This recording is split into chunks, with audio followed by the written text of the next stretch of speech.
Hello and welcome to the Media Club. I'm your host, Matt Deegan. In the club today, will Google's AI mode destroy the news media? And has YouTube set its sights on the TV industry? Writer and telly critic Scott Bryan's here to tell us how parent company Alphabet's still reshaping the media landscape across the world. Also on the programme, the World Service needs government funding, argues BBC bosses, but can they match the scale of China and Russia's operations? Faraz Osman, head of Indie Goldwalla, tells us more. All that plus Channel 5 gets a rebrand again, and in the media quiz we're sprinkling some stardust. That's all to come in this edition of the Media Club. Come on in. So welcome back to Media Club. Hello, Scott. Hello, you right? I'm very good, thank you. Your credits are from broadcast to variety, from New York Times to The Guardian. But who's your pick of the week this week to join us in the club? Well, I have selected, if this is okay. Everyone always does this. I know. Go on, we love a caveat. Yeah, we love a way around things. An organisation or a set of people. Okay. LAGNA, the Lesbian and Gay News Media Archive, because I am researching a book at the moment and I stumbled across this great place called the Bishopsgate Institute, and they have the UK's first and I think only LGBTQ plus archive, and they have literally everything. But then they also have LAGNA, and what it does is that it's a set of people who I think back in the 1980s, 1970s decided to keep clippings of every single time LGBTQ plus people were mentioned in the press. Of course, this was at a time of severe homophobia on a daily basis. And they literally have organised it meticulously in these folders that stretch from one side of the room to another. So I say to them, I really want to find out about how the press reacted to EastEnders when there was the first gay male kiss. Yeah. And then the librarian comes along and just gives you every single one of them. Now, don't get me wrong, incredibly depressing read. Yes. But incredibly important for our collective history. And these are just done by volunteers back then. So I think, final point to add, none of this stuff exists on the internet, really. So I think it's really important for our collective history and for our collective media history, even the ugly sides of it. Well, they can definitely all join group membership. And also joining us, Indie Chief Faraz Osman, who's had a good media week this week. I was going to suggest Jonathan Dimbleby, and I'm probably going to say for reasons that your listeners can look up themselves. It's actually not been the greatest week when it comes to certain controversies, shall we say, and it's kind of come to a head with a decision that the RTS took a couple of weeks ago, which has frustrated and, shall we say, angered a lot of people. Jonathan Dimbleby being one of them, and I think kind of seeing his name lend to the chorus of disapproval about what the RTS have done was quite encouraging, because we need more people like that to stand up for the right thing. Well, of course, he can join. So first up this week, Google's launched an AI mode for search in the US, and it's already causing issues for news media, summarising stories without any click-through data and ad revenue attached. Scott, why are they deciding to do this? I mean, essentially, it's just because I think the way that we are consuming stuff online has changed. I mean, AI, of course, has been the hot topic, but a lot of it is down to chatbots, the way that we interact, send questions. And I think Google, which were, I think still are, of course, in terms of search, like a huge dominant player, I think are now in a situation where they've realised that they have to do a bit of catch-up. I think just because a lot of people are excited by ChatGPT, I mean, there are other rivals. I've got about 4 of them on my phone I barely use. But of course, those chatbots rely on information scoured across the internet. There's been a bit of toing and froing, some threatening of court cases in regards to where the information is sourced from, whether people have been giving credit. I think the Guardian signed a deal with OpenAI in regards to using their data, but then that raises questions about who profits from that exactly. And this is sort of Google essentially now using that information that they have from publishers, but not necessarily providing any money or resources for it. And because understandably, in a long-running battle in regards to money and whether the right people are getting enough money, I think it's certainly, for the time at least, creating quite a lot of heat. Yes, because the only way to opt out of Google's AI is to sort of come out of Google search. Well, that's brilliant for everybody. Congratulations. I mean, honestly.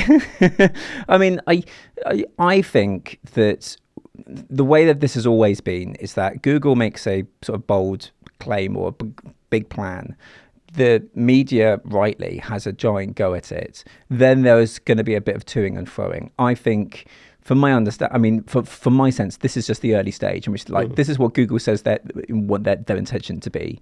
The news media will rightly sort of fight back and say absolutely not. Then there'll be some concessions given, whether that's, a certain amount of money or the continuing things that there's always been in regards to Google having this sort of information in the first place, and then that will continue. I just sort of sense that just the battle lines are being drawn when it comes to OpenAI, with different media organizations having some sort of different relationship. It doesn't seem to be universal about how they're going to be sort of heading back with these sort of players yet. You write for lots of different titles. Do you think, hey, I've been paid by Variety or New York Times, up to them what they do with it afterwards? It's a good question, because I mean, I'm not really thinking in the way. I mean, I with most places I just get a flat fee. There's never really been some sense of long-term contributions, and I think I would be frustrated if I realised that, for example, an article that I went on was to make a film, for example.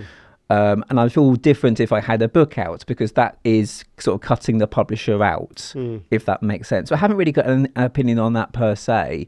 I think it's just down to the fact that, as speaking on behalf of a lot of people who have been freelancing, rates have been stable for a very, very, very long time, and it's a lot harder now to get the same amount of work done for the same rate that it's always been. And I think that is the real issue, is the lack of availability of work in the first place. I mean, is there a fact that they're getting more money for your work that can push the rates up? Maybe that's a good thing.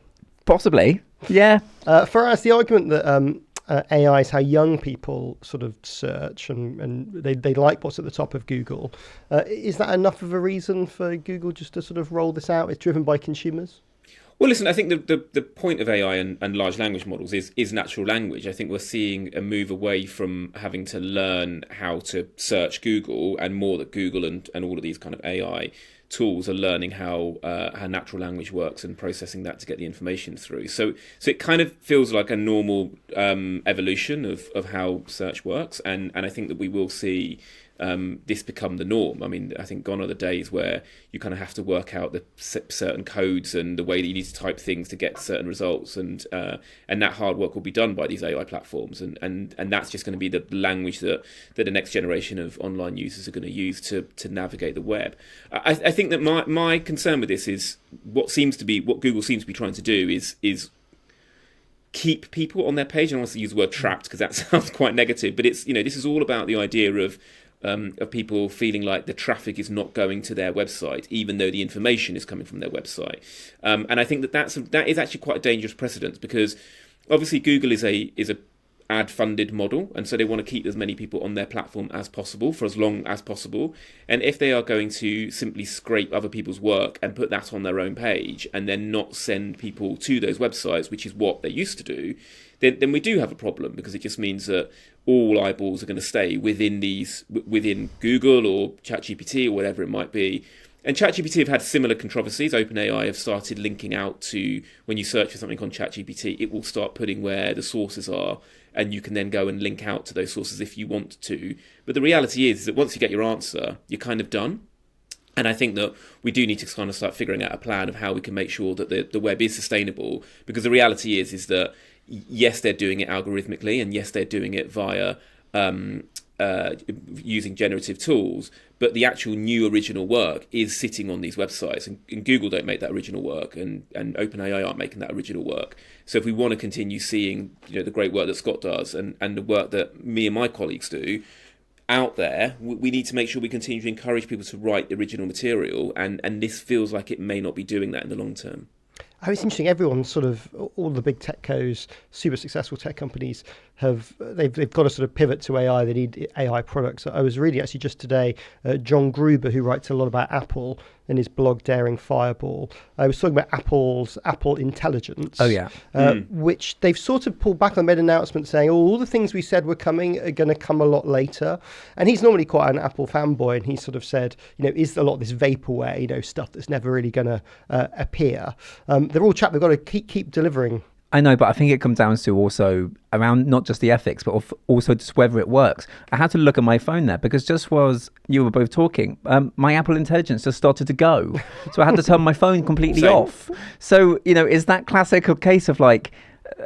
I think was it 3 or 4 years ago, everyone was making a big fuss about how home speakers were going to be the future of all communication, and that you'll be able to use and turn your lights on and off. And then it just sort of quickly came and went, and then we all went on to the next fad.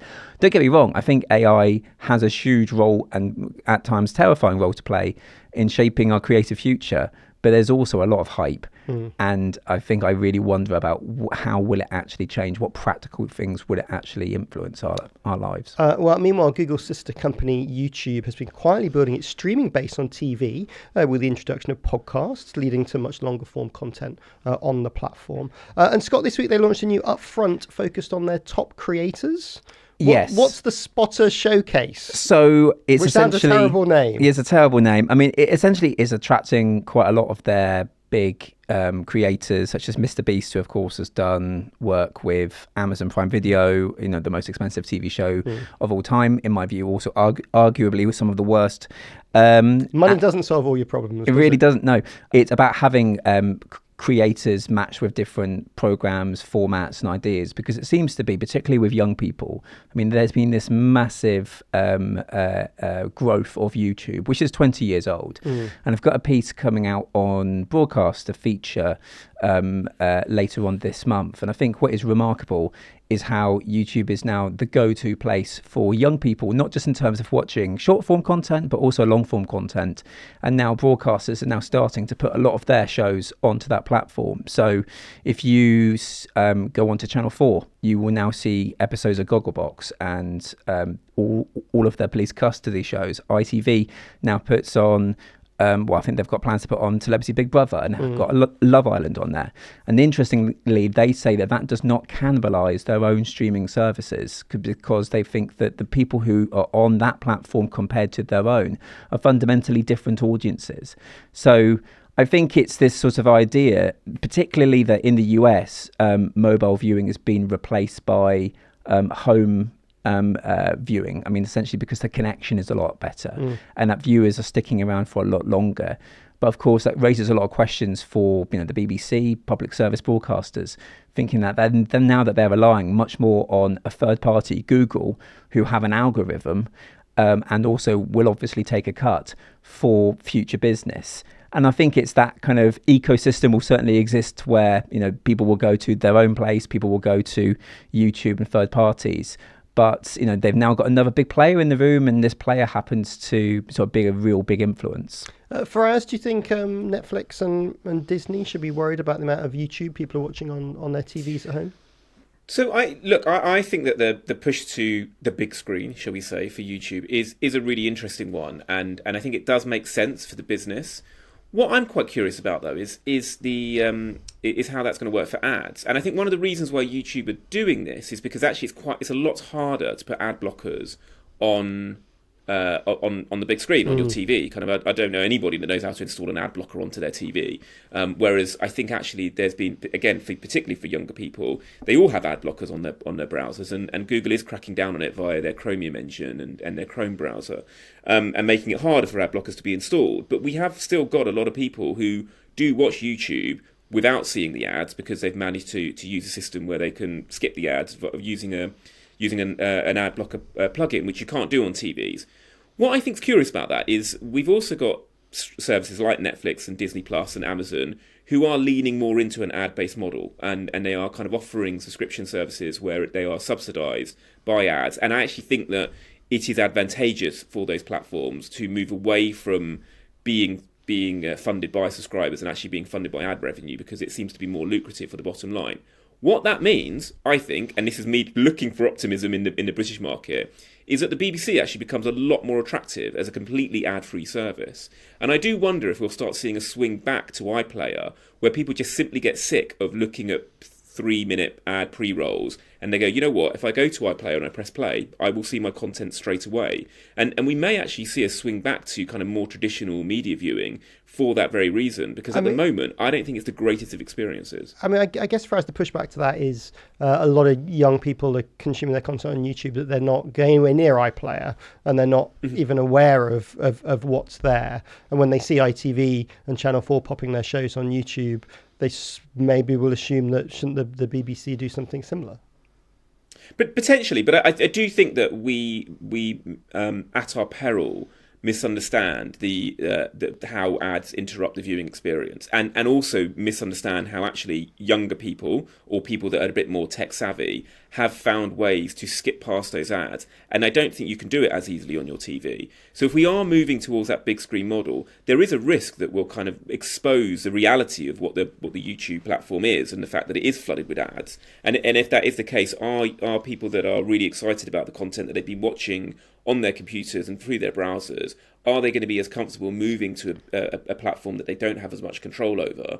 And will they tolerate that level of advertising when they want to watch their content? Scott, I was looking at some of the stats for this podcast on YouTube and also some of the podcasts that we work with. There's a lot of people who watch. So I was looking at the amount average minutes consumed of episodes, and obviously on the TV, people consume far more than they do on a mobile or on desktop. Doesn't this sort of break down the sort of successful barriers that the ITVs of the world have created? And actually, content creators can go direct to the audience, and YouTube does enable all this now. I mean, I think YouTube has always been a strong place for the creator community. And I think what indies have found as well is that they get to kind of bypass the broadcasters, use a lot of their existing IP, sort of make a lot of sort of content, maybe best of montages that they can go and showcase. And one thing that I've been having conversations with are indies who say, look, we get so much more data than what we would normally conventionally get with broadcasters. So I think that there is this certainly an opportunity from all forms in terms of storytelling. You know, you're not so constrained against a whole hour, but there are challenges too, you know, around algorithms. You know, you are at the behest or maybe a thumbnail, or having people who, you know, you're relying upon a system that is essentially curating, hoping that you pop up on the top of your feed. I think Faraz made some good points about the BBC, because I think the BBC are not really getting involved in this world at all in regards to YouTube, apart from putting on clips and stuff. They are very much relying upon their own system. I think that's working well for them. And I think in regards to people staying on maybe back to TV or maybe back to BBC, I think that there was some recent report, I think maybe from Ender's Analysis, that said that the decline of broadcast TV has actually slowed down quite a bit. So we had some big dramatic falls fairly recently. It seems to be seizing up a little bit. So maybe, you know, there's a bit more optimism. I think a final point is, I'm not sure whether I'm proud to admit this, I pay for YouTube Premium, and I found that it's interesting that YouTube Premium is $12.99 a month. So is if you get it through the UK and you don't do it through Istanbul or somewhere. No, well, I do it through the UK. Okay. It's the same cost as now Netflix, $12.99. So it's interesting that, you know, essentially YouTube's proposition for paying $12.99 is just don't watch ads. Well, I think they're also doing a music. You get a music player, and you can listen to any content without like leaving the app. But I think they're going to do a cheaper version, which basically is just no ads. Oh yes, they've launched it in the US, haven't they? Which comes to the US. Right, just before the break, the Guardian reports that the BBC is agitating for a change at the World Service, a return to taxpayer funding. Faraz, what are they saying? I've always think this is ridiculous. So when the coalition government were in and they kind of did that weird back of a paper napkin renegotiation of the licence fee, one of the things that they were told to do is that the government were no longer going to pay for the World Service, and the BBC and the licence fee payer were going to have to pay for it instead, which I always personally thought was ridiculous. You know, why are licence fee payers paying for a service that they can't access themselves? So it's clear that they are looking to roll that back again. So it will be it will be state funded, and it will be part of the kind of soft power of the Foreign Office, where they will pay for the service, and then that service will be broadcast to various territories around the world as part of a independent, impartial news service, as they say. It kind of makes sense to me. I don't really understand why the licence fee is top sliced to pay for the World Service, and And I think the answer to that was the Conservatives not a big fan of giving any money to the BBC, and exactly, and I think useful way to try and balance the budget. Exactly, and I think it was a kind of part of a negotiation that, like I said, was happened very, very quickly and probably wasn't very well thought through. So we do need to kind of relook at it with a bit more detail, and it's good to see that is what's happening, particularly with what seems to be a slightly more sympathetic government towards the BBC. And in the world that we look at now, with the level of misinformation that's out there, and with the challenges that certain foreign policy in different territories are taking place, I think that people are beginning to wake up to the fact that the World Service is an incredibly important thing for both the identity of the UK around the world and how it's perceived, but also for those local people that are consuming that content, because they do really, really great work. And I think it will be a real shame if it continues to see cuts, simply because, rightly so, the licence fee is prioritised for viewers in the UK. And what we need to see is a service that's completely independent of that, so it can also be properly funded. Scott, they talk about the influence of Russia and China. Do you know how much those countries spend on their own channels abroad? It's something like 6 billion or something. Yeah, maybe even 8 billion compared to kind of 400 million from the BBC. And then, of course, I think, correct me if I'm wrong, but around the entire budget of the BBC in total is about 6 billion. I mean, yes, probably not even that, but but it's massively. And then there was a report out that said that essentially when the BBC pulled out of one country, pretty much directly, Sputnik, which is related to Russia, kind of had the same wavelength pretty much immediately. Yes. So I think it highlights that. I think though, it is still going to be a challenge for the BBC, because even though, yes, they have got a friendlier government in who are much more keen to fund it, it's about whether they will. I mean, purely the fact that, Rachel Reeves has made it clear that they're not going to be raising taxes.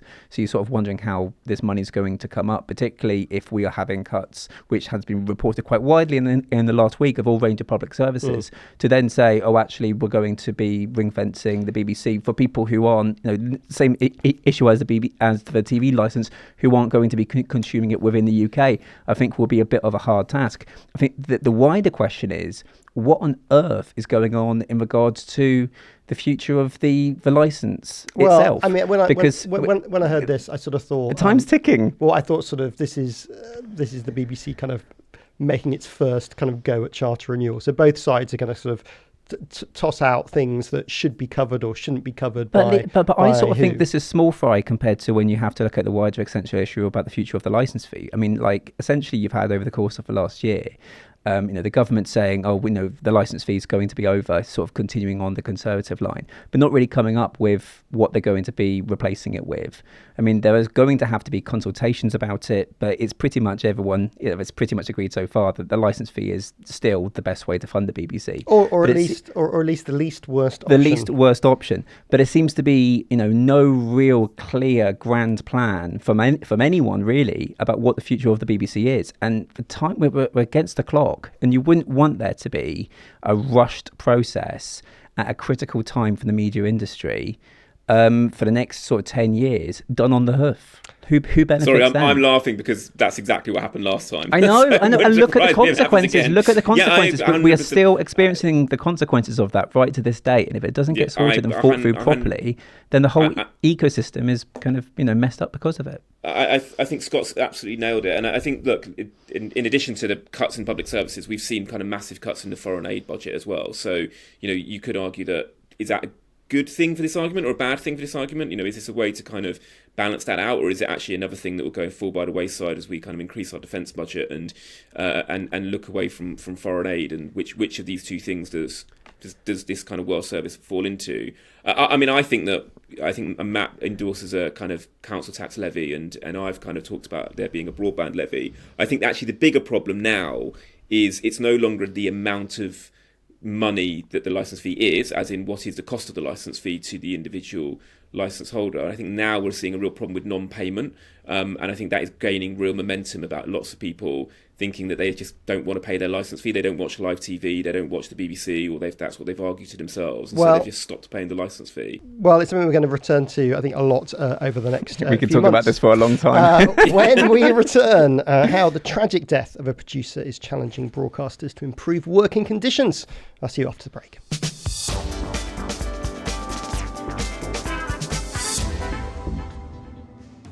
Hello Media Club listeners, Patrick here from Podcast Discovery, the podcast marketing company, where this week we've been thinking about the Six Nations. Why? Because England rugby stars Ben Youngs and Dan Cole are spending the tournament in the Podcast Discovery virtual studio, recording their chart-topping show for the love of rugby. Insightful analysis, decades of experience, and they look great. To speak to us about the virtual studio or anything else to do with podcast marketing, head to podcastdiscovery.com. That's podcastdiscovery.com.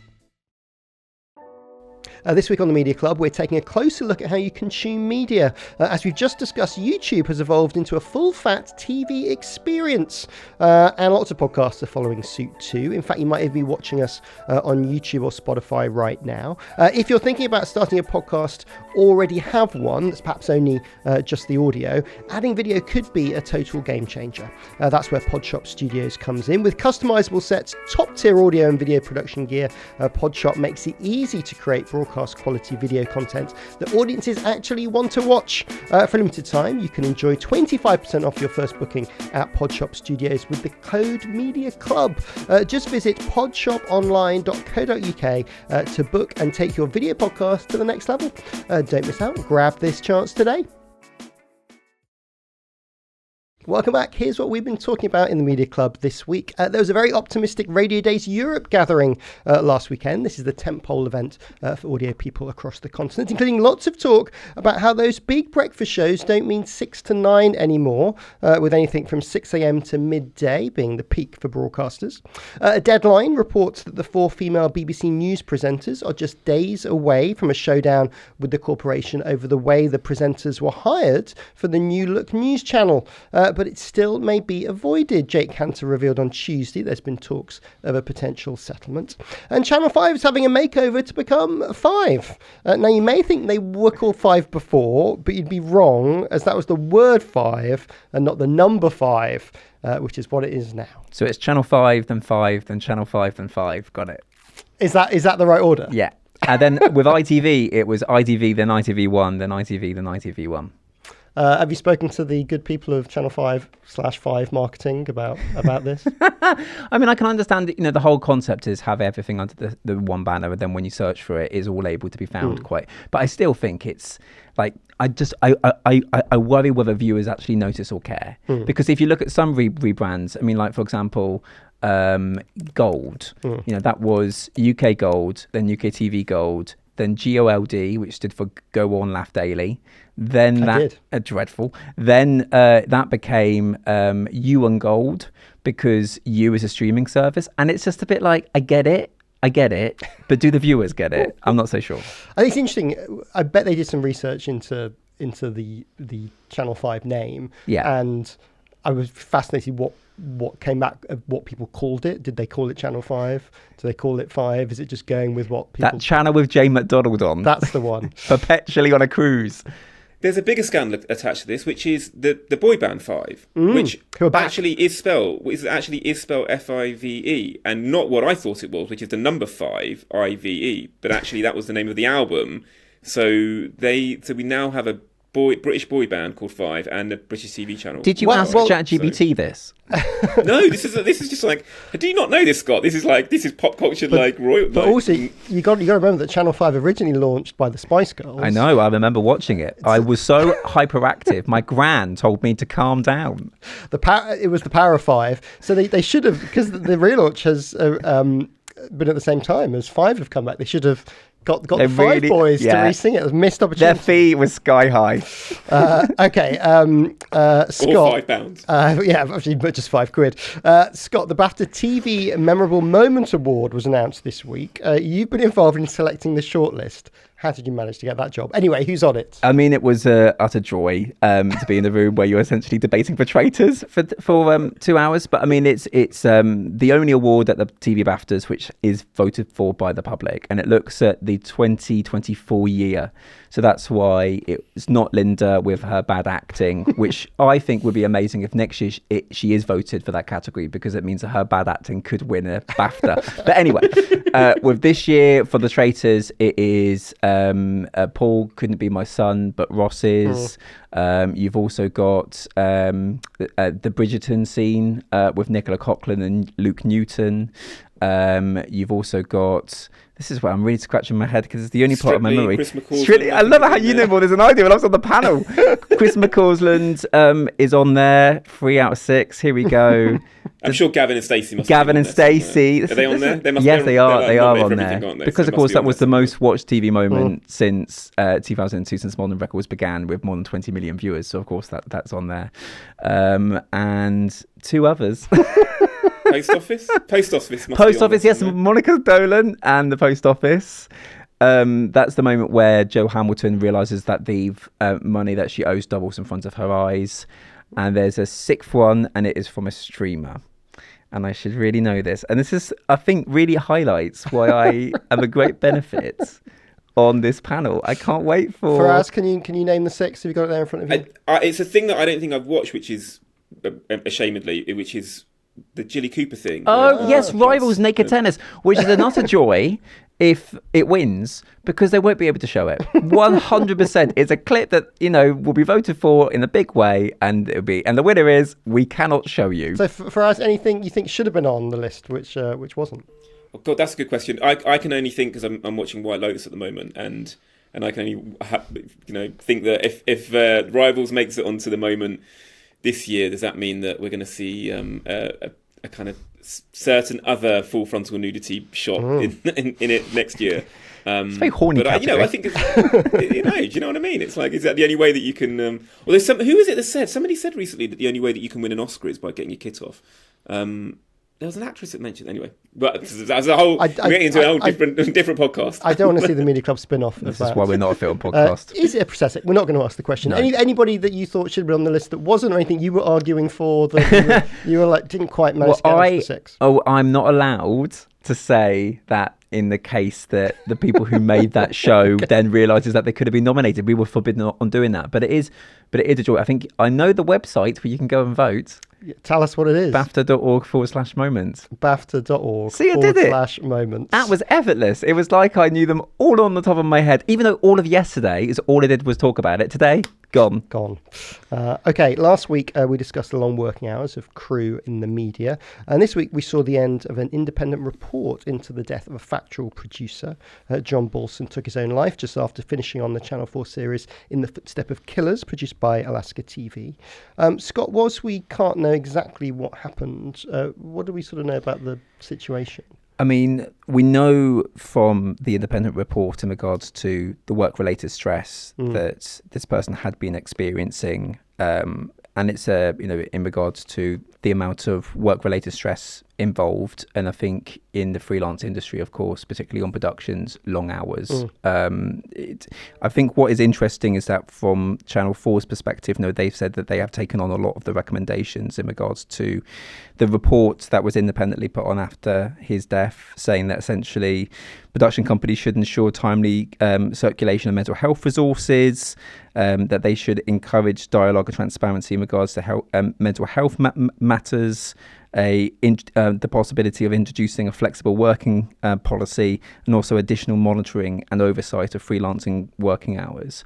And it's something that Channel 4 say that they are committed to. I think you have to take a step back and sort of look in the most general sense about the pressures that the freelancer industry within the TV industry have been experiencing. And there was another article, I think, by Michael Savage in The Guardian on Saturday, talking about the amount of freelancers who are currently working in shops because they are still being affected by this long-running downturn within the industry and the lack of available work.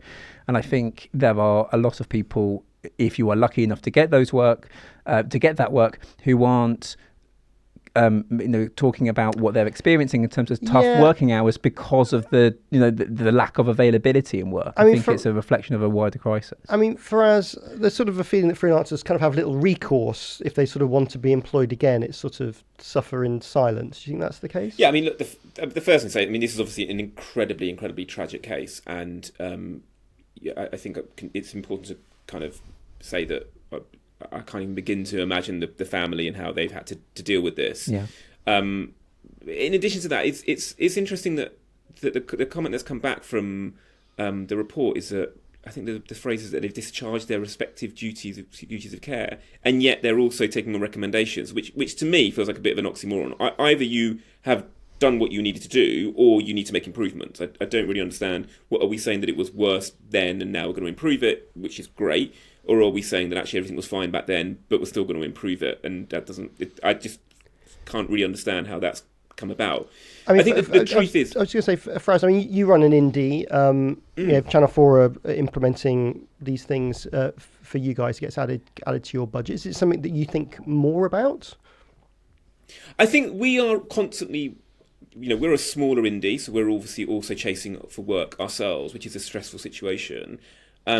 And when you're a freelancer and you're also looking for work, we can empathise, I should say. But I think part of this conversation is how we've matured the TV industry in this country, which it has now been pushed into the independent sector and on the freelance market, without really any thought or consideration about what the consequences are. And this is obviously the most extreme example of it. We've also got problems with training, and how do we make sure that young people and new entrants into the market can get trained up so that they can make mistakes and be protected by a system that you would do in any other industry. How can we make sure that people have got sustainable pensions and sustainable workplaces, and all the health and safety is considered when they are all just freelancers and effectively working for themselves. And as we do move to an online model and a creator model, all of those people are not just working for themselves, but they're creating things for themselves, and there is no safety net at all. And we've heard lots of stories about YouTuber burnout and the fact that they need to relentlessly keep uploading more material, and there is no protection there whatsoever. There is no body, there is no a trade body that can look after people. There is no channel that can take responsibility. It's literally every person for themselves, and so it is an issue with the industry, and I think everyone needs to start reflecting it. It started with this crisis around the freelancer market, and we are able to tell stories around that and shine a light on them. But the truth is that this is becoming an increasingly difficult space for individuals to work in, and we all need to be much more sympathetic to that, and make sure that we continue to make programs in a really safe and honest way. Okay, don't go anywhere. I'm going to be sprinkling some stardust over the media quiz. It's next.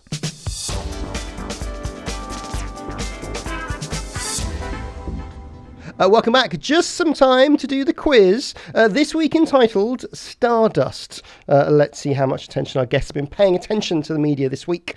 Now, there's magic in the air. 3 media stories this week can testify to that. Oh, I see. Yeah, you're not just saying the word magic for no reason. Okay, great. But can you identify the stardust? That's what we're after today. It's a best of 3. Sure. Buzz in with your name if you know the answer. So, Scott, you will say... Scott. And Faraz, you will say... Faraz. Let's play Stardust. Okay, question number 1. Which royal star got recommissioned this week? Oh, Scott. Yes. Meghan Markle. She did. No, wrong. No, absolutely not. I was about to finish. With a point to say that they'd already filmed the series anyway. No. Still calling VAR. Still calling. Can I get? I want to get adjudicated ruling on this. She is known as Meghan Sussex. Thank you very much, Scott. She's no longer known as Meghan Markle. The show is called Love Meghan, and as we have argued about, it's returning to Netflix. Have you watched any of it, Scott? I have. Good. Average? I mean, this is the thing. There's been so much fuss about this show, and the people who don't like her say it's the worst thing that's ever happened, and people who love her have sort of said that this is a great show. I was asked a lot. I mean, my phone was bouncing across the room for day when it was on, with every single program who normally contact me saying, what are your opinions, thinking that I'm going to be real rolled up about it. Well, they're basically wanting to slag it off, don't they? Yeah, all I said was it's fine.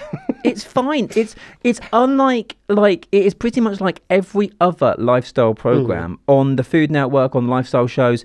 There were a lot of criticism saying, it's all aspirational. Have you watched TV? All of it is aspirational. All of it is like, I'm going to be preparing bath salts for my friend coming over. Yes, there are very down to earth, here is how you can save some money, but that's never been her. So I found it a massive storm in a teacup, really. Faraz?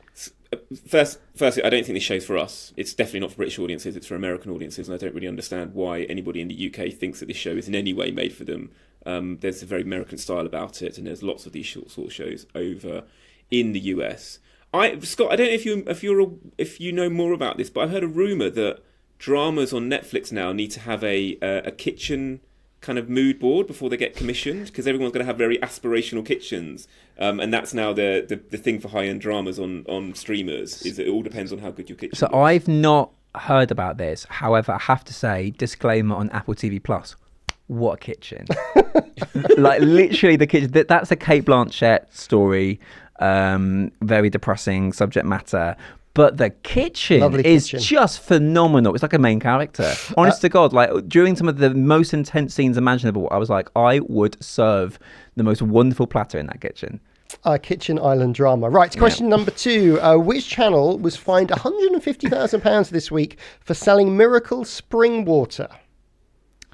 Faraz. Well, I'm going to say it's one of the religious channels. Obviously, that's why it's happened. But I can't say I can tell you exactly what it was. So I'm going to say let's libel TV. Let's libel a God channel. Go on, let's libel one. I don't even. I'm making a TV channel up that I think would be a religious TV channel. So I'm going to say. Let's not do that. Let's not do that. Okay, let's not do that. You can have half a point. This is the Word Network. That's what you're scrambling for. The owners defended the channel, arguing its audience was predominantly in the US and it had limited understanding of Ofcom's concerns, which it attributed to a matter of cultural or market difference. You need to follow the rules, Scott. It's like if you don't understand them, you don't need to follow them. I'm just having my Miracle water as we speak. You'll do very well. Okay, question number 3. Finally, who's bringing some sparkle to mornings at Radio 4? Oh, Scott. Yes. Anna Foster. Yes. So she is joining the Today programme. After their long sort of search since Michelle's standing down around Christmas. I mean, I think it's a great move. Yeah, she was on 5 Live Drive. Been a big admirer. I've known Anna for years. I think she's kind of the perfect, she's got all of the skills that are perfect for that role, in which she has had years and years of live experience. She's also sort of been on the ground, her reporting she did from the Middle East. There was one time when she had to do the news at 6 during a major development, and she did the whole half hour with live correspondence, toing and froing, asking all the questions with no script. It was all done completely on the hoof. And if you had tuned in as a casual viewer, you would not have realised. And I think she's incredibly capable, incredibly determined. She's back in the UK, has been for a while because she's been doing the news at 1. But I think, because I was reading the statement that came out from the BBC, that as well as giving her the Today programme, I think there's going to be scope in terms of having TV projects.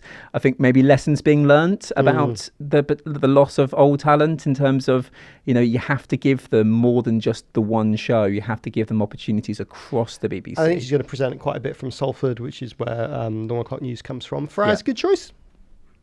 Yeah, it is a good choice. I do wonder what Katya Adler's going to do, because I think that she was very much connected to that role, and I think that it was a surprise to many people that she didn't get that job. But I think everything that Scott says, I absolutely echo. I mean, Anna is an incredibly competent journalist, and feels like it's going to be a very great addition to the Today team. I still say it was an absolute travesty that they lost Michelle Hussein. I think she's an incredible journalist, and I think that they're going to be big shoes to fill, should we say? Well, congratulations, Scott, winner of the quiz. You get 17 crates of Media Club water, which I can't advertise anymore. It's very sad. Thank you both for joining us. Faraz, how can people keep up with what you're up to? So we are gold_Waller on the socials. I urge anybody that is a freelancer to keep an eye out, because we are going to start advertising jobs soon, because we've got a few commissions that we're very excited about. And you can find us you can find me on LinkedIn and all the other platforms apart from one particular one, which I'm still there, but I don't pretend it exists anymore. And Scott, how can people get ready for your broadcast piece? Yes, that'll be out later in the month. Apart from that, I'm just at Scotty GB. Excellent. Thank you very much. Thanks for joining us. And thank you for joining us as well. Remember, if you haven't already, do sign up to the Substack. It's free. It's at themediaclub.com, and you get an update about the show each week. My name's Matt Deegan. The producer was Matt Hill. It was a Rethink audio production with video support from Podcast Discovery. And we'll see you next week.